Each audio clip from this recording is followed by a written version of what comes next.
warahmatullahi wabarakatuh. Waalaikumsalam warahmatullahi wabarakatuh. Hamdan wa syukran lillah, wassalatu wassalamu ala rasulillah wa ala alihi wa ashabihi wa mawala amma ba'du.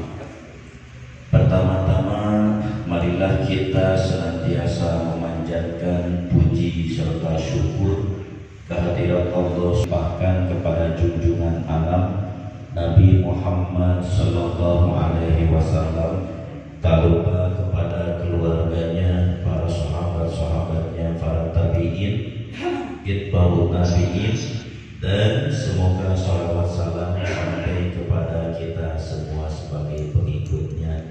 Amin ya Allah ya Rabbal alamin.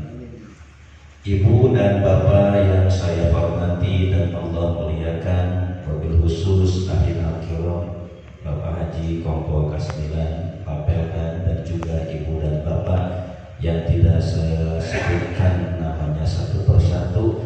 Insya Allah tidak mengurangi rasa takdim dan hormat saya pribadi kepada ibu dan bapak sekalian. Insya Allah kita semua yang hadir di masjid di tempat yang mulia ini, insya Allah dimuliakan oleh Allah Subhanahu wa Ta'ala. Bapak dan ibu yang dirahmati Allah Subhanahu wa Ta'ala, dengan takdir Allah, qudrat dan iradah Allah, pada pagi hari ini kita bisa berkumpul kembali bermuajahah dalam acara Bin Rohta.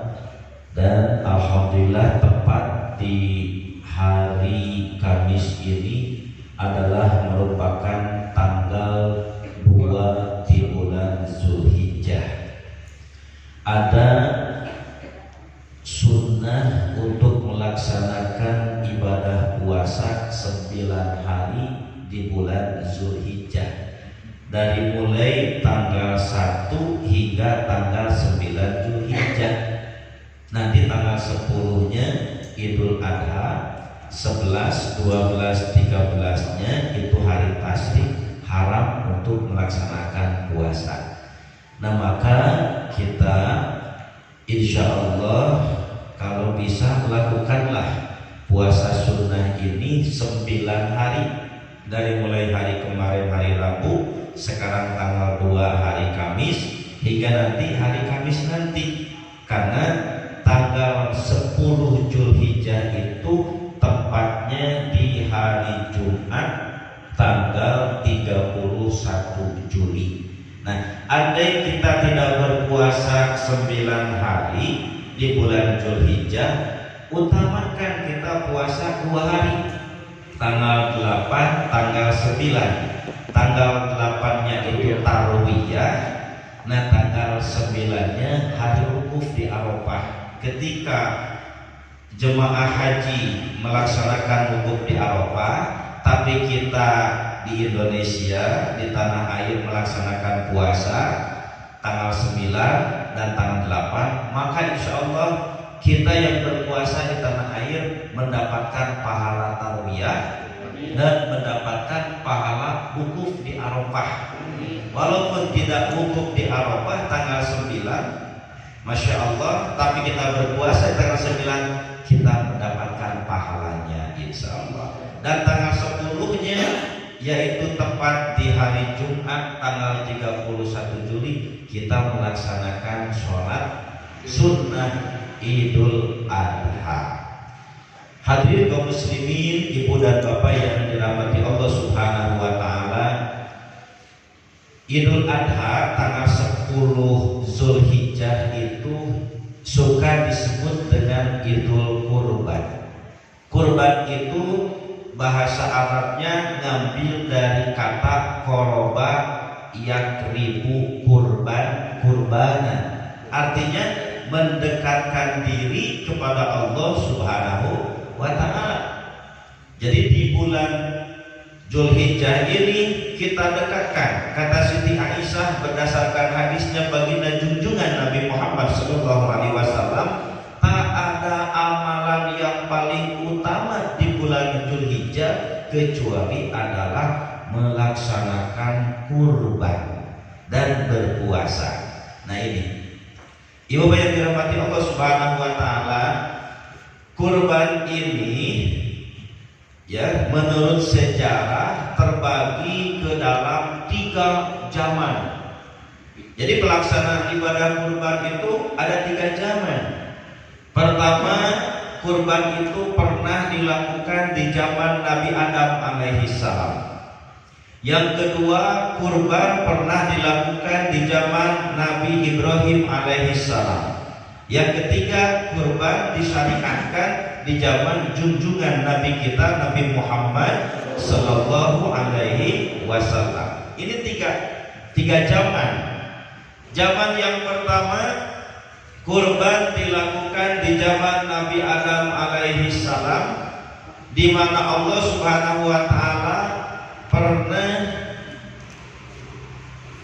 memerintahkan kepada 2 anak Nabi Adam, yaitu Qabil dan Habil. Untuk apa? Untuk mencari siapa kiranya yang cocok menikah dengan Qabil, yang cocok menikah dengan Habil. Karena pernikahan di zaman itu disilang, adik ke kakak, kakak ke adik. Babu Hawa ini sekali melahirkan satu jodoh dan 40 kali melahirkan, Bu. Bayangkan ada nggak ibu-ibu yang 40 kali melahirkan? Hanya Babu Hawa aja yang 40 kali melahirkan. 1 kali melahirkan laki-laki, perempuan, laki, perempuan, terus begitu. Nah, anak yang paling gede Qabil. Qabil itu lahirannya bareng dengan Ikrimah, sama-sama tampan, sama-sama cantik. Lalu lahir lagi di bawahnya Qabil, Habil dengan Layuda.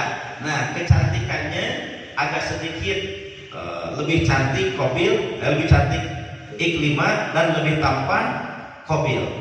Nah, ini Qabil kepingin nikah sama Ikrimah yang 1 kali dibabarkannya. Sedangkan perintah Allah Subhanahu wa taala berdasarkan keinginan sang bapak Nabi Adam bahwa Qabil itu harus nikahnya ke adiknya Layuda, dan ini adiknya Habil harus menikah dengan kakaknya Ikrimah.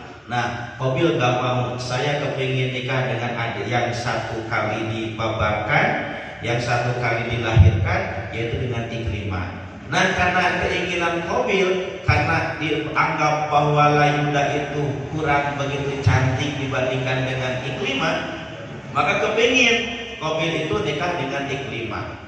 Ya Bapak sekalian, maka Allah Subhanahu wa taala memerintahkan kepada keduanya, dan ini diabadikan dalam surah Al-Maidah ayat 27. Allah berfirman, "Watslu alaihim naba'abna adama bil haqqi id qarraba qurbanan fatuqbila min ahadihima wa lam yutaqabbal minal akhar."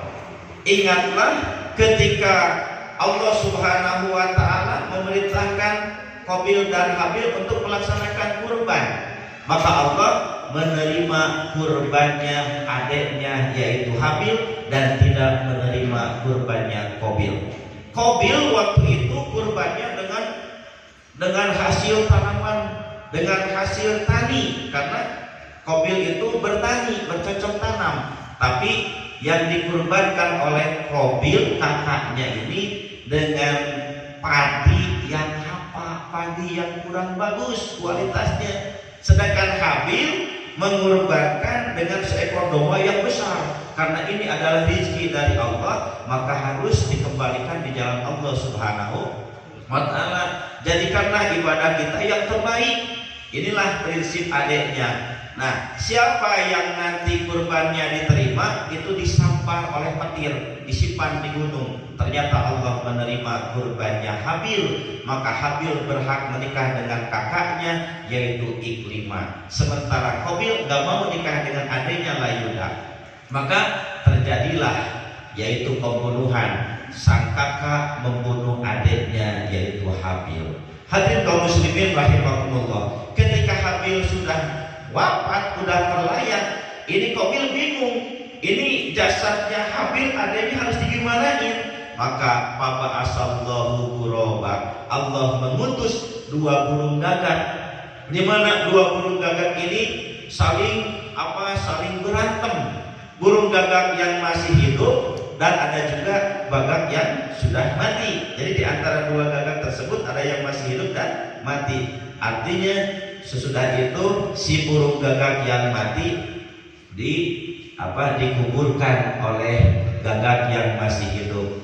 Maka sampai sekarang syariat Islam, andai orang mukmin yang beragama Islam meninggal, tentu jasadnya itu harus dikuburkan. Minha khalaqnakum wa fiha nu'idukum wa minha nukhrijukum taratan ukhra. Asalnya dari tanah, kembali ke tanah, dan nanti pun dibangkitkan dari tanah kembali dalam wujud yang nanti akan berbeda dengan wujud yang sekarang ini. Hadirin kaum muslimin rahimakumullah, itu sejarah kurban yang pertama. Sejarah kurban yang kedua itu terjadi di zaman Nabi Ibrahim alaihissalam. Nabi Ibrahim ini berdoa kepada Allah Subhanahu wa taala ingin mendapatkan turunan. Punya istri Nabi Ibrahim itu Siti Sarah, lama nggak punya anak.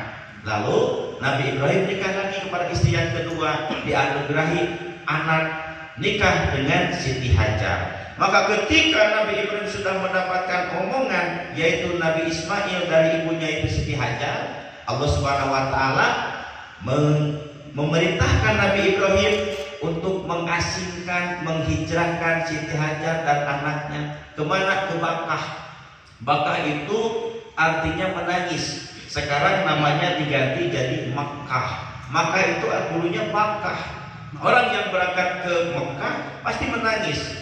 Yang ditinggalkan menangis, yang berangkat menangis. Sedih Pak. Saya banyak punya teman yang suka berangkat ke Singapura, sering ke Hong Kong, sering ke Malaysia, sering ke Amerika, sering ke luar negeri. Tapi berangkatnya nggak sedih, nggak ada tangisan apa-apa. Tapi ketika diajak umroh sama saya, alhamdulillah keluarganya pun masya Allah menangis dan bercucuran air mata. Itulah Makkah. Diasingkan di Makkah dalam keadaan berdua, Siti Hajar dan Nabi Ismail. Nabi Ismail kepingin minum, pengen makan.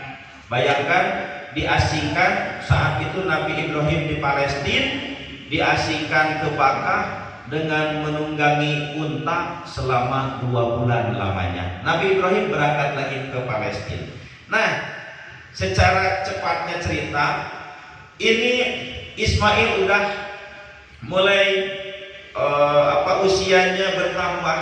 Pada saat itu kurang lebih dalam tafsir dikatakan 5 tahun. Nah, ini Nabi Ibrahim mendapatkan wahyu dari Allah Subhanahu wa taala, dan ini sejarahnya diabadikan dalam surah As-Saffat ayat 102.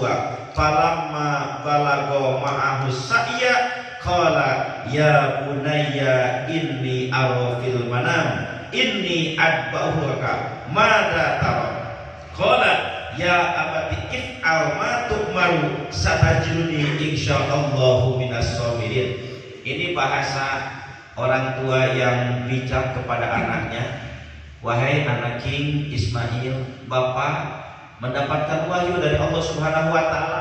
Udah 3 kali ini wahyu. Bapak ini harus mengorbankan kau. Bagaimana pendapatmu anakku? Karena ini adalah calon nabi, anaknya itu Ismail. Maka Ismail berkata, ya abati if'al ma tu'maru satajiduni insyaallahu minas sabir. Wahai ayahku yang tercinta, kalau ini memang adalah merupakan perintah daripada Allah Subhanahu wa taala, saya siap dikorbankan oleh Bapak, saya siap dipotong, disembelih oleh Bapak. Insya Allah saya akan termasuk orang yang sabar. Tapi kata Ismail, ketika Bapak nanti mau menyembelih saya, mau mengorbankan saya, ada satu permintaan. Apa anakku? Permintaan? Coba Bapak nanti kalau seandainya lagi menyembelih saya dalam keadaan matanya tertutup, ditutuplah mata Nabi Ibrahim alaihissalam, dibawalah Ismail di Jabal Kurban. Nanti insya Allah ada Jabal Kurban di Mekah, dekat dengan Mina, sesudah Arafah. Nah itu tempatnya di sana. Dengan takbir Allahu Akbar, Allahu Akbar, Allahu Akbar, walillahil hamd. Ini pisau Nabi Ibrahim udah diluruskan ke lehernya Ismail, udah diluruskan. Begitu diluruskan, diniatkan melaksanakan aturan Allah Subhanahu wa taala, pahit dan manis. Aturan Allah harus dilaksanakan oleh Nabi Ibrahim. Padahal ini Ismail anak yang diingin-inginkan, yang dicita-citakan, anak yang Masya Allah dalam keadaan Masya Allah baru kalau istilah orang Sunda mah kembang buruan ibu ya.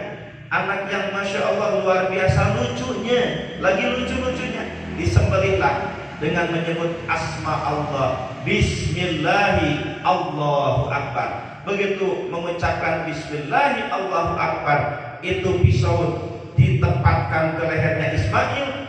Nah, bercucuranlah darahnya pada saat itu, dan darah yang segar sampai ke muka Nabi Ibrahim, sampai ke pakaian Nabi Ibrahim. Terasa hangatnya ini darah. Masya Allah, Nabi Ibrahim juga seorang nabi, Nabi Ibrahim juga sebagai seorang rasul.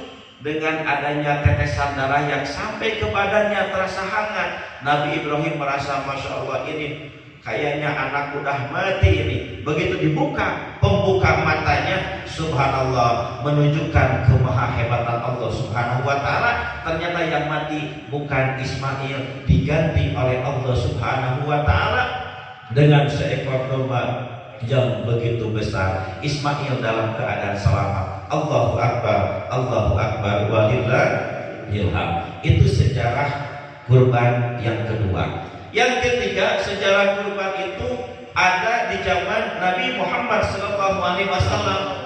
Dan syariat yang kita lakukan sekarang ini adalah syariatnya Nabi yang terakhir. Dan tidak ada lagi syariat kecuali syariat ajaran agama yang dibawa oleh Nabi Muhammad SAW, diabadikan dalam Al-Quran surah Al-Kautsar ayat 1 hingga ayat 3. Allah berfirman, Inna a'toina kal kautsar. Sesungguhnya aku telah memberikan kebaikan yang besar kepadamu wahai Muhammad, yaitu kebaikan-kebaikan yang luar biasa banyaknya. Surga nanti untuk Nabi Muhammad, surga nanti untuk umatnya Nabi Muhammad sallallahu alaihi wasallam. Dan mudah-mudahan kita termasuk umatnya Nabi Muhammad sallallahu alaihi wasallam. Kita semua bareng masuk ke dalam surganya Allah Subhanahu wa taala. Amin. Yang kedua, fasolli. Nah, li rabbika wanhar. Fasolli, salatlah kalian, li rabbika, menghadap Tuhanmu. Nah, ayat ini menunjukkan bahwa kita salat sunnah Idul Adha. Salat sunnah Idul Adha itu hukumnya sunnah muakkad, sunnah yang dikuatkan. Maka kita usahakan lakukanlah, walaupun itu sunnah, tapi sunnah yang dikuatkan. Fasolli li rabbika, salatlah kalian menghadap Tuhanmu, yaitu Allah Subhanahu wa taala. Yang terakhir, yang ketiganya, wanhar.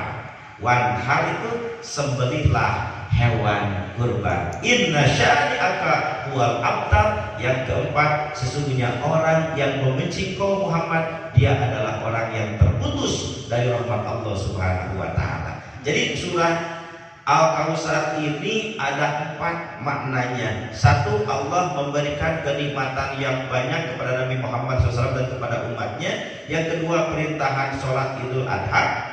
Yang ketiganya, perintah untuk memotong kurban. Yang keempatnya, orang yang membenci Nabi Muhammad, dia adalah terputus daripada rahmat Allah Subhanahu wa taala. Hadirin kaum muslimin rahimakumullah, ini sejarah yang pertama, sejarah Nabi Adam. Sejarah yang kedua, sejarah kurban di zaman Nabi Ibrahim. Sejarah yang ketiga, sejarah kurban syariat Nabi Muhammad sallallahu alaihi wasallam. Ibu bapak sekalian, kurban ini disyariatkan oleh Nabi.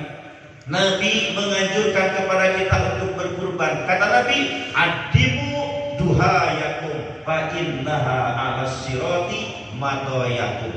Agungkanlah oleh kalian semua, sembelihlah oleh kalian semua, yaitu kurban-kurban kalian. Karena kurban-kurban kalian, kata Nabi, nanti akan menjadi satu kendaraan yang menuju ke pintu surga Allah Subhanahu wa taala. Menjadi kendaraan yang akan menunggangi kendaraan melewati perjalanan Shiratal Mustaqim. Jembatan Shiratal Mustaqim itu kecil bagaikan rambut dan kecil bagaikan rambut, dan tajamnya bagaikan pedang, Bu. Nah, untuk siapa? Untuk orang yang tidak beriman kepada Allah Subhanahu wa taala, orang yang ingkar terhadap Allah. Tapi bagi orang yang beriman kepada Allah, melaksanakan amal soleh, apalagi berkurban di jalan Allah, maka jembatan Shiratal Mustaqim akan besar. Jadi besar dan kecilnya Shiratal Mustaqim tergantung daripada cahaya amal kita ketika kita hidup di alam dunia ini, insya Allah. Maka ini kurban ini akan menjadi kendaraan buat kita untuk menunggangi Shiratal Mustaqim. Perjalanan Shiratal Mustaqim bukan setahun 2 tahun, tetapi 3000 tahun. 1000 kita naik, 1000 kita turun, 1000 kita datang. Itulah bagi orang yang menunggangi atau menjembatani Shiratal Mustaqim. Tetapi bagi orang yang berkurban di jalan Allah, apalagi dengan keikhlasannya, kalbarkil hadid, ada yang melewati Shiratal Mustaqim bagaikan kilat yang menyambar. Lagi hadis lagi dalam hadis kata Nabi, ya, man kana lahu sa'atun falam yutahi fala yaqrabanna musallana. Barang siapa yang punya rezeki satu saat tapi tidak berkurban di jalan Allah tahun ini, maka janganlah berani-berani mendekati tempat sholatku. Artinya dia berbohong, sholatnya terus, punya harta tapi tidak melakukan kurban. Satu saat itu, Bapak sekalian, ukuran satu saat. Kalau kita membeli seekor domba, kebeli tahun ini. Oh, ternyata di rumah ada motor 2. Oh, ternyata di rumah ada mobil. Oh, punya kontrakan. Oh, kenapa nggak berkurban di jalan Allah? Berkurbanlah.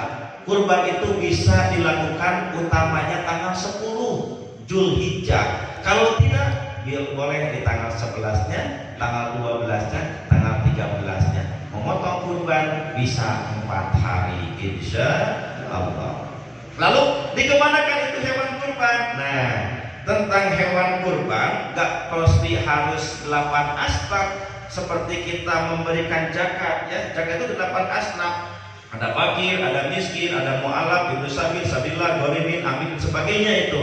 Nah, untuk kurban itu Allah Subhanahu wa taala telah memerintahkan kita dalam surah Al-Hajj ayat 28. Ini dasar hukumnya. Fakulu minha wa'atimul ba'isal fakir. Fakulu, silakan kau makan minha dari kurban tersebut, wa'atimu, dan makan juga al-ba'isa bagi orang yang ba'is, sengsara, al-fakir, dan juga orang fakir. Maka hewan kurban satu bisa dimakan oleh yang kurbannya, maka itu sunnah hukumnya. 2, bisa dimakan oleh fakir miskin. Yang ketiga, boleh kaum agnia juga yang punya harta makan daging kurban, boleh. Artinya sepertiga dimakan oleh yang kurbannya, sepertiga kita kasihkan kepada fakir dan miskin, sepertiga kita kasihkan kepada kerabat-kerabat kita, tetangga kita, siapa aja. Karena yang namanya kurban dia batul lil mukminin. Ini adalah merupakan satu penghormatan bagi orang-orang mukmin. Jadi orang kaya juga boleh makan kurban. Yang paling bagus orang kaya makan kurban dari yang lain dan dia pun berkurban, dikasihkan untuk orang lain, itu lebih utama, insya Allah. Mungkin itu ibu bapak sekalian yang dapat kami sampaikan. Insya Allah mohon maaf atas segala kekurangan. Assalamualaikum warahmatullahi wabarakatuh.